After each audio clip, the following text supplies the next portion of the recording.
This video is only for education purpose. तो अगर आप लोग भी पोस्ट ऑफिस में फ़िक्स डिपॉजिट करना चाहते हो तो देखो, पोस्ट ऑफिस में एफडी के नाम से ये नहीं जाना जाता है, ये टाइम डिपॉजिट के नाम से जाना जाता है, जहाँ पर गारंटेड रिटर्न आपको मिलता है। एग्जाम्पल के जरिए यहाँ पर समझने की कोशिश करेंगे। अगर आप लोग 50,000 या फिर 1 लाख रुपए निवेश कर रहे हो एफडी या फिर जिसको टीडी कहते हैं, तो 1 साल, 2 साल, 3 साल और 5 साल में कितना रिटर्न आपका बनने वाला है, इसको विस्तार से समझेंगे। तो सबसे पहले बात करेंगे आखिर पोस्ट ऑफिस एफडी है क्या। तो देखो, इंडिया पोस्ट की टाइम डिपॉजिट स्कीम जो नेशनल सेविंग इंस्टीट्यूट के तहत आती है और गवर्नमेंट ऑफ इंडिया की सॉवरेन गारंटी के साथ ये मिलती है। बैंक एफडी जहाँ पर आप लोगों को सिर्फ 5 लाख का यहाँ पर इंश्योरेंस देता है, और यहाँ पर अगर आप लोग पोस्ट ऑफिस में एफडी करते हो तो आपका पूरा पैसा जो यहाँ पर सुरक्षित रहता है। इसका जो टेन्यूर रहता है 1 साल, 2 साल, 3 साल या फिर 5 साल का विकल्प आप लोगों के लिए रहता है। मिनिमम डिपॉजिट की बात करें तो यहाँ पर सिर्फ 1000 रुपीज़ से आप लोग निवेश शुरू कर सकते हो, कोई मैक्सिमम लिमिट यहाँ पर नहीं है। बात करें कंपाउंडिंग की तो क्वार्टरली यहाँ पर कंपाउंड होता है और पे आउट सालाना होता है। यहाँ पर टैक्स बेनिफिट आपको मिलेगा। अगर आप लोग 5 साल की एफडी कर रहे हो तो सेक्शन 80C पर आपको छूट मिलती है। विड्रॉल की बात करें तो 6 महीने बाद प्रीमैच्योर विड्रॉल यहाँ पर संभव है। और सेफ्टी की बात करें तो गवर्नमेंट बैक्ड है, यानी कि जीरो मार्केट रिस्क यहाँ पर रहने वाला है। अब देखो, यहाँ पर करंट जो इंटरेस्ट रेट है जुलाई से सितंबर 2026 वाला जो क्वार्टर है, जहाँ पर अगर कोई 1 साल की एफडी करता है यानी कि टीडी करता है तो उसको 6.90% प्रति वर्ष यहाँ पर ब्याज मिलेगा। अगर कोई 2 साल की करता है तो 7% का यहाँ पर प्रति वर्ष ब्याज मिलेगा। 3 साल पर 7.10% प्रति वर्ष ब्याज है। और अगर कोई 5 साल की एफडी करता है तो ऐसे में 7.50% प्रति वर्ष ब्याज है। इंटरेस्ट यानी कि जो ब्याज है हर 3 महीने में कंपाउंड होता है और यहाँ पर जो पे आउट मिलता है सालाना मिलता है। अब देखो, अगर कोई 50,000 का इन्वेस्टमेंट कर रहा है तो ऐसे में उसका रिटर्न कितना होगा, उसका यहाँ पर पूरा ओवरव्यू देख लेते हैं। तो प्रिंसिपल अमाउंट है 50,000, यानी कि मूलधन 50,000 है। तो अगर वो 1 साल के टेन्योर के लिए निवेश कर रहा है जहाँ पर 6.90% इंटरेस्ट रेट है, ऐसे में जो उसका मैच्योरिटी अमाउंट होने वाला है 53,535 रुपये होगा। तो कुल इंटरेस्ट उसका बनेगा 3,535 रुपये। अगर कोई 2 साल के टेन्योर के लिए निवेश कर रहा है और वहाँ पर जो इंटरेस्ट मिलेगा 7% का मिलेगा, ऐसे में उसका जो मैच्योरिटी अमाउंट बनता है 57,444 रुपये बनेगा। और फिर उसका जो कुल इंटरेस्ट बनेगा 7,444 रुपये बनने वाला है। अगर कोई 3 साल के टेन्योर के लिए निवेश कर रहा है तो इंटरेस्ट रेट मिलेगा 7.10%, जहाँ पर उसका जो मैच्योरिटी अमाउंट बनेगा 61,754 रुपये बनेगा। तो ऐसे में उसका कुल इंटरेस्ट बनने वाला है 11,754 रुपये। अगर कोई 5 साल के टेन्योर के लिए निवेश कर रहा है तो वहाँ पर उसको जो इंटरेस्ट रेट मिलेगा 7.50% मिलेगा।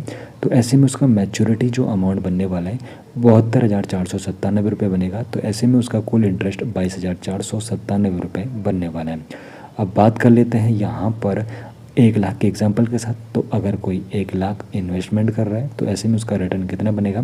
तो 1 लाख का अगर कोई निवेश कर रहा है 1 साल के टेन्योर के लिए तो इंटरेस्ट रेट मिलेगा 6.90%। तो मैच्योरिटी जो अमाउंट बनेगा 1,07,071 रुपये बनेगा। तो ऐसे में उसका कुल इंटरेस्ट 7,071 रुपये बनने वाला है। अगर कोई 2 साल की टेन्योर के लिए निवेश कर रहा है तो ऐसे में 7% इंटरेस्ट रेट मिलेगा और मैच्योरिटी जो अमाउंट बनता है 1,14,888 रुपये बनेगा। तो ऐसे में कुल इंटरेस्ट उसका बनेगा 14,888 रुपये। अगर कोई 3 साल के टेन्योर के लिए निवेश कर रहा है तो ऐसे में जो ब्याज मिलेगा 7.10% मिलेगा। तो उसका जो मैच्योरिटी अमाउंट बनेगा 1,23,508 रुपये बनेगा और उसका जो कुल इंटरेस्ट बनता है 23,508 रुपये बनने वाला है। अगर कोई 5 साल की टेन्योर के लिए यहाँ पर निवेश कर रहा है तो ऐसे में जो इंटरेस्ट रेट मिलेगा 7.50% मिलेगा और मैच्योरिटी अमाउंट जो होगा वो 1,44,994 रुपये होगा। तो ऐसे में कुल इंटरेस्ट 44,994 रुपये होगा।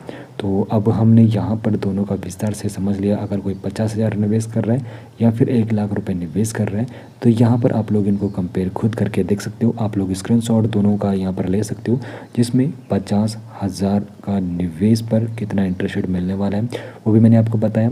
1 लाख रुपये अगर कोई निवेश कर रहा है तो कितने टेन्योर के लिए वहाँ पर कितना अमाउंट बनेगा, तो ये आप लोगों ने विस्तार से समझ लिए।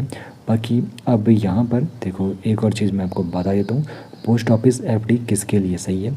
कंजर्वेटिव इन्वेस्टर यानी कि जो बिल्कुल जोखिम नहीं लेना चाहते, पूरी तरह सुरक्षित रिटर्न चाहते हैं तो उनके लिए ये अच्छा ऑप्शन है। बैंक एफडी से बेहतर रिटर्न मिलता है। ज़्यादातर जो बड़े बैंक हैं उनकी तुलना में पोस्ट ऑफिस एफडी थोड़ा ज़्यादा रिटर्न देती है। टैक्स सेविंग गोल जिनका यहाँ पर उद्देश्य है 5 साल की एफडी सेक्शन 80C के तहत टैक्स छूट पाने के लिए एक अच्छा विकल्प है। और गवर्नमेंट बैक्ड सेफ्टी है, यानी कि जो लोग अपना पैसा पूरी तरह सोवरेन गारंटी की जगह रखना चाहते हैं उनके लिए ये एक अच्छा ऑप्शन है। अब देखो ध्यान रखने वाली जो मुख्य बातें, इंटरेस्ट क्वार्टरली कंपाउंड होता है पर पे आउट सालाना मिलता है, तो हर साल विड्रॉल न करने पर एक्स्ट्रा इंटरेस्ट नहीं मिलता है। तो हर साल विड्रॉल न करने पर एक्स्ट्रा इंटरेस्ट नहीं मिलता, इस बात का विशेष तौर पर ध्यान रखना है। सीनियर सिटीजन्स के लिए कोई हायर रेट नहीं है। बेहतर रेट के लिए सीनियर सिटीजन सेविंग स्कीम आप लोग देख सकते हो, ये मैंने आपको वीडियोज़ में बताया हुआ है, तो आप लोग को भी चेकआउट कर सकते हो। इंटरेस्ट इनकम टैक्सेबल है, यानी कि अपनी इनकम टैक्स स्लैब के अनुसार टैक्स पे करना होगा, टीडीसी नहीं कटता। तो 6 महीने से पहले विड्रॉल की अनुमति यहाँ पर नहीं होती है। अब देखो स्मार्ट सेफ और गारंटीड रिटर्न आपको यहाँ पर मिलता है। तो पोस्ट ऑफिस एफडी आपके पैसे को सुरक्षित तो रखता ही है, साथ ही साथ एक स्थिर रिटर्न यहाँ पर बना कर देता है बिना किसी मार्केट रिस्क के। तो आपको बता दूँ ये वीडियो सिर्फ एजुकेशन के पर्पज़ के लिए, निवेश की सलाह बिल्कुल नहीं है। निवेश से पहले फाइनेंशियल एडवाइजर से ही एडवाइस लेनी चाहिए और बिना रिसर्च के निवेश नहीं करना चाहिए।